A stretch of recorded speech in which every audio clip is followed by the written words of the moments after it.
एक गांव में संजीत और मंजीत नाम के दो भाई रहा करते थे। मंजीत संजीत से 8 साल छोटा था। उनका कोई नहीं था। इस वजह से संजीत ने ही मंजीत का पालन पोषण की थी। संजीत किसी हादसे में अपना एक पैर खो चुका था।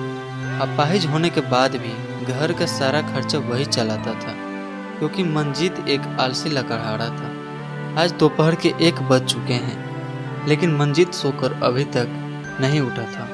उसे इतनी देर सोता हुआ देख संजीत गुस्से से बोला, अरे उठ जा भाई, दोपहर के 1 बज चुके हैं। कब तक सोएगा, कब जाएगा काम पर? क्या भैया, तुम तो सुबह सुबह आराम भी नहीं करने देते। इतनी सुबह कौन उठता है बताओ? दोपहर के वक्त का तू सुबह का वक्त बोलता है। मैं तेरे लिए जो नाश्ता बनाया है वो भी ठंडा हो गया है। अब मैं दोपहर का खाना बनाने जा रहा हूँ, लेकिन तेरी जो नींद है पूरी ही नहीं होती। क्या आप दोपहर का खाना बनाने जा रहे हैं? मुझे तो वक्त का पता ही नहीं चला। मंजीत तो पूरे गांव में आलसी नाम से मशहूर है। जब भी कोई मुझसे तेरी बुराई करता है तो बहुत बुरा लगता है। अगर मैं अपाहिज नहीं होता तो कभी तुझे काम करने को नहीं कहता। अब मुझसे घर का खर्चा भी बड़ी मुश्किल से चल रहा है और कई दिनों से मेरी तबीयत भी खराब हो गई है। क्या भैया, आप सीधे सीधे कह क्यों नहीं देते कि आप मुझसे तंग आ गए हो? ऐसा बात नहीं है मंजीत। मैं चाहता हूँ कि तू मेहनत करे ताकि तेरे लिए कोई अच्छी सी लड़की देखकर तेरी शादी कर दूँ। अब तू जल्दी से खाना खा ले। मंजीत नाश्ता करके अपनी कुल्हाड़ी लेकर जंगलों की ओर जाने लगता है। तभी गांव के एक चाचा ने उसका मजाक उड़ाते हुए बोले, क्या बात है मंजीत, तू फिर इतनी जल्दी उठ गया? अरे भाई, इतनी सुबह सुबह अगर काम पर जाएगा तो बीमार पड़ जाएगा भाई। तुमको क्या चाचा, मैं जल्दी उठूं या देर से उठूं?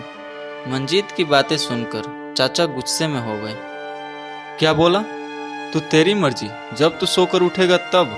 बेशर्म, शर्म तुझे आती नहीं। इतना बड़ा हट्टा गट्टा हो गया है। तेरा अपाहिज भाई दूसरे को गुलामी करके अपना और तेरा पेट भरता है, और तू दिन भर घोड़े की तरह सोया रहता है। चाचा के बात सुनकर मंजीत कुछ नहीं बोलता और जंगलों की तरफ जाने लगता है। एक पेड़ के पास जाकर अपने आप से बातें करने लगता है। ये गांव वाले जल्दी क्या उठ जाते हैं, मेरा मजाक उड़ाने में कोई कसर नहीं छोड़ते। आज मैं इतनी सारी लकड़ियां काटूंगा कि सबके होश उड़ जाएंगे। इतना कहकर मंजीत लकड़ियां काटने लगता है, लेकिन थोड़ी सी ही लकड़ियां काटने के बाद उसे थकान महसूस होने लगती है। आज गर्मी भी कुछ ज़्यादा लगती है और थकान भी महसूस होने लगी है। एक काम करता हूँ, थोड़ी देर आराम कर लेता हूँ। मंजीत एक पेड़ के नीचे जाकर आराम करने लगता है। तभी उसे किसी ने नींद से उठा दिया। कौन है भैया, मुझे इतनी अच्छी नींद से उठा दिया, कितना अच्छा सो रहा था। तभी उसने देखा कि उसके सामने एक साधु खड़ा हुआ है। बाबा, आप यहाँ कहाँ से आ गए? मेहनत करने के बजाय तू आराम से सो रहा है। तुझे ऐसा करता हुआ कई दिनों से मैं देख रहा हूँ। मैं तुझे समझाने आया हूँ, सुधर जा। मुसीबत तेरे सर पे खड़ी है। कैसी मुसीबत बाबा? जाओ बाबा, मुझे आराम से सोने दो। मैं अपने जीवन में तेरे जैसे आलसी लकड़हारा नहीं देखा। लकड़ियाँ काटने की बजाय तू सो जाता है। अरे बाबा, मेरी कुल्हाड़ी टूट गई है, इस वजह से सो गया था। मंजीत ने इतना ही कहा था, तभी साधु ने अपना हाथ पीछे की ओर कर लिया। अचानक मंजीत ने देखा कि साधु के हाथ में कुल्हाड़ी आ गई। ये कुल्हाड़ी नहीं है और बहुत अच्छी है। इससे लकड़ियाँ जल्दी कटेगी। ये लो। मुझे नहीं चाहिए ये तुम्हारी अच्छी कुल्हाड़ी। मैं सिर्फ अपने कुल्हाड़ी से ही लकड़ियाँ काटता हूँ। आलसी लकड़हारे, तू ये क्यों नहीं कहता कि तुझे काम नहीं करना है? मैं तो तुझे बताने आया था, लेकिन अब लगता है कि तुझसे बात करना ही बेकार है। इतना कहकर साधु वहां से चला जाता है और मंजीत फिर से सो जाता है। शाम को मंजीत थोड़ी सी लकड़ियाँ लेकर अपने घर आ जाता है। इतनी कम लकड़ियाँ देखकर संजीत बोला, ये क्या मंजीत, आज फिर इतनी सी लकड़ियाँ? भैया, कुल्हाड़ी खराब हो गई थी, इसीलिए लकड़ियाँ नहीं काट पाया। मंजीत तो रोज कोई ना कोई बहाना बनाता है। भला इतनी कम लकड़ियों से घर का खर्चा कैसे चलेगा? कोई बात नहीं भैया, कल ज़्यादा लकड़ियाँ काट लूँगा, ठीक है। अगले दिन मंजीत अपने आदत के मुताबिक दोपहर में उठा और अपने आदत से मजबूर रोज़ की तरह पेड़ के नीचे जाकर सो जाता। ऐसे ही कई दिनों तक चलता रहा, लेकिन संजीत उसे रोज़ समझा समझा कर थक चुका था और उसकी तबीयत भी धीरे धीरे खराब होती जा रही थी। एक दिन मंजीत जब सोकर उठा तो देखा उसका बड़ा भाई अभी तक सो रहा था। क्या भैया, आप मुझसे बोलते हो कि जल्दी नहीं उठता और आप आज खुद दोपहर तक लेटे हुए हो। आपने तो नाश्ता तक नहीं बनाया, अब मैं खाली पेटे काम पर कैसे जाऊंगा?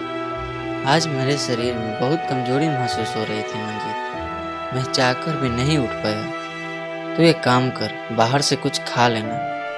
संजीत उठकर बैठ गया। तभी संजीत को जोर जोर से खांसी आने लगी और खांसी के साथ साथ संजीत के मुंह से खून भी आने लगा। ये क्या भैया, आपके तो मुंह से खून आ रहा है। भैया आपको तो बहुत तेज बुखार भी है। अरे नहीं मंजीत, हल्का फुल्का बुखार है और कभी कभी खांसी के साथ खून आ ही जाता है। नहीं भैया नहीं, आप यहीं आराम कीजिए, मैं अभी वैद्य जी को बुला कर लाता हूँ। मंजीत भले ही एक आलसी व्यक्ति था, लेकिन अपने बड़े भाई को पिता की तरह प्यार करता था। वैद्य जी के पास जाता है।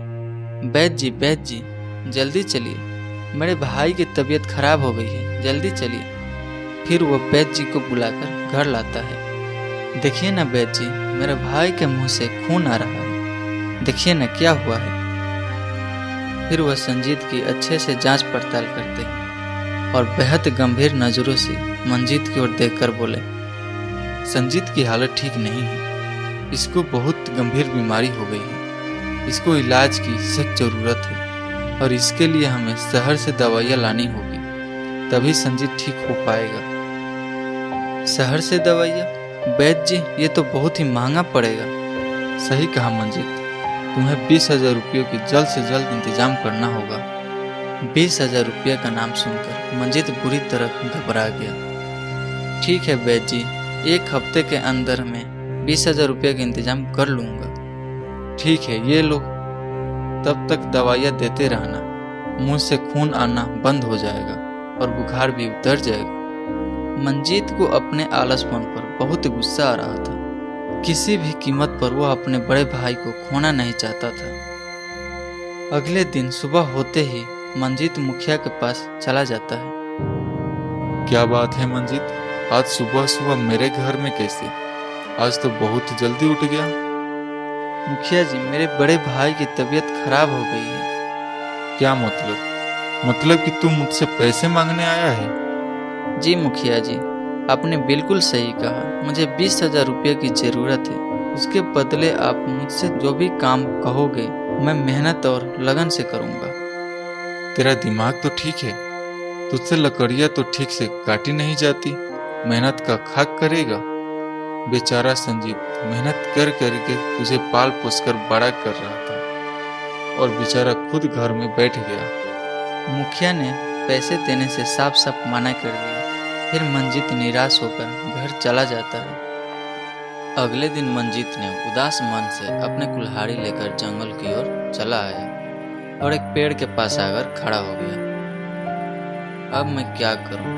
अगर मैं सारा दिन मेहनत से काम करता हूं, तब भी मैं 20,000 रुपयों का इंतजाम नहीं कर पाऊंगा। अपने भाई का इलाज कैसे करा पाऊंगा? काश मैं आलसी नहीं होता, आज मुझे किसी के सामने हाथ फैलाने की जरूरत नहीं पड़ती। भैया सही ही कहा करते थे, मेरा यह आलसीपन मुझे बहुत बड़ी मुसीबत में फंसवाएगा। तभी उसे एक आवाज़ सुनाई देती है।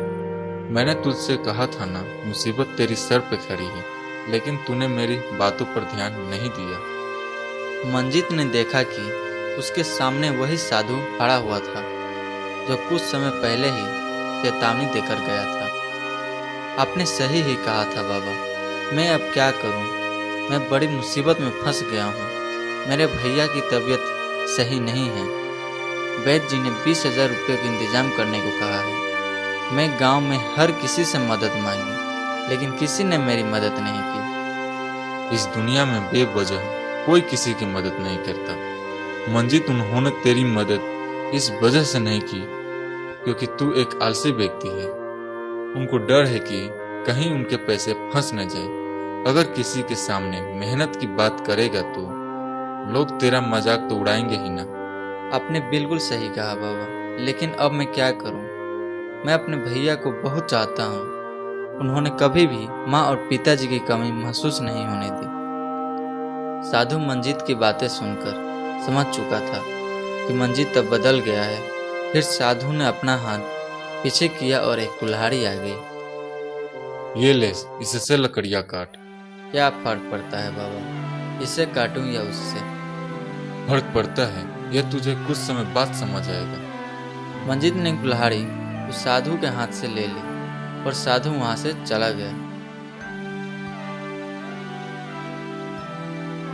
मंजीत ने अभी थोड़ी देर ही कुल्हाड़ी लिया था तभी, अरे वाह, ये कुल्हाड़ी तो कमाल की है। इतने धीरे से मारने पर भी लकड़ी के 2 टुकड़े कर दी। अब मैं जल्दी जल्दी लकड़ियाँ काट कर बेच सकता हूँ। मंजीत को बहुत ही कम मेहनत करनी पड़ रही थी। देखते ही देखते उस दिन मंजीत ने बहुत सी लकड़ियाँ काट दी और उन्हें बाजार में ले जाकर बेच आया। मंजीत को उसी दिन 5,000 रुपये की कमाई हुई। ऐसे तो मैं कुछ दिन में ही 20,000 रुपये का इंतजाम कर लूँगा। कल से मैं और दुगना काम करूँगा ताकि भैया की इलाज अच्छे से करा सकूँ। अगले दिन सुबह सुबह 5 बजे ही मंजीत उठकर जंगल पहुँच गया। आज से मैं हर रोज़ सुबह सुबह ही सूखे पेड़ों की लकड़ियाँ काटना शुरू कर दूँगा। बस एक बार भैया ठीक हो जाए, आराम तो कभी भी कर लूँगा। मंजीत उस दिन शाम तक लकड़ियाँ काटी और बाजार ले जाकर बेच दिया। इसी तरह उसने 3-4 दिन में ही 20,000 रुपये को इकट्ठा कर लिया और वैद्य जी को बुलाकर लाया और 20,000 रुपये वैद्य जी के हाथ में देकर बोला, ये लीजिए वैद्य जी, 20,000 रुपया, अब जल्दी से मेरे भैया को ठीक कर दीजिए। ये तुमने बहुत अच्छा किया मंजीत, अब तुम्हारे भैया बहुत जल्दी ठीक हो जाएंगे। वैद्य जी ने भी संजीत का अच्छे से इलाज कर दिया और देखते ही देखते संजीत कुछ दिनों में ही ठीक हो गया और मंजीत ने भी अपने मेहनत से बहुत सी पैसे कमा लिए थे। मेरे भाई की मेहनत की वजह से आज मैं ठीक हो पाया हूँ। इससे ज़्यादा खुशी कभी नहीं मिल सकती। भैया, आप ये क्या कह रहे हैं? ये तो मेरा सौभाग्य है कि मैं आपके काम आ सका और आपके साथ से ही ये संभव हुआ है जो मुझ जैसा आलसी इंसान काम करने लगा। मंजीत, तुम अब मेहनती हो गए हो। शहर में एक अच्छी सी दुकान देखकर वहाँ फर्नीचर का काम जमा लो, जैसा आप कहो भैया। फिर उसने शहर में एक फर्नीचर की दुकान कर ली। आज मंजीत अपने मेहनत के दम पर एक सफल व्यापारी बन चुका था और दोनों भाई अच्छे से अपना व्यापार संभालने लगे।